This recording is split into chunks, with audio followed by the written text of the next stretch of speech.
নির্বাচন ছাড়া বাংলাদেশের যে বর্তমান অস্থিতিকর পরিস্থিতি, এই পরিস্থিতি কখনো ভালো হবে না। ষড়যন্ত্র হয়নি শেষ, সজাগ থাকে বাংলাদেশ। এই ফ্যাসিস্ট আমলে বকশীবাজারে একটি মসজিদ ভেঙে ফেলা হয়েছিল।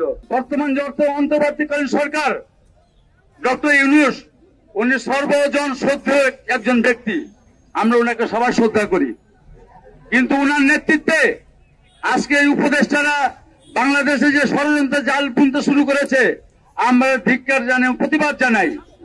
আমাদের নেতা তারেক রহমান বলেছেন, ষড়যন্ত্র হয়নি শেষ, সজাগ থাকে বাংলাদেশ।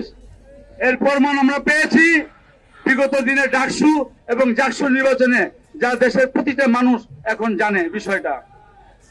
আজকে আমাদের যে এইখান থেকে যে আমাদের দাবি যে আগামী ফেব্রুয়ারি মাসে যে নির্বাচন ঘোষণা করা হয়েছে, সেই ফেব্রুয়ারি মাসের 12 তারিখেই যেন বাংলাদেশে নির্বাচন অনুষ্ঠিত হয়। কেননা বিগত ফ্যাসিস্ট আমলে মানুষ 17 বছর ভোট দিতে পারে নাই। মানুষ গণতান্ত্রিক পরিবেশে ভোট দেওয়ার জন্য মুখিয়ে আছে। কাজেই নির্বাচন ছাড়া বাংলাদেশের যে বর্তমান অস্থিতিকর পরিস্থিতি, এই পরিস্থিতি কখনো ভালো হবে না। বিগত কিছুদিন পূর্বে আমরা দেখেছি এই ফ্যাসিস্ট আমলে বকশীবাজারে একটি মসজিদ ভেঙে ফেলা হয়েছিল নিয়মের তোয়াক্কা না করে। এটা আপনারা সবাই জানেন। নিয়মের এই বাড়ি মসজিদের পিছনে যে মুতাল্লি পরিবার ছিল, এই মুতাল্লি পরিবারের একজন সন্তান আমাদের এই অত্র 27 নম্বর ওয়ার্ডের সাবেক সাধারণ সম্পাদক ছিল।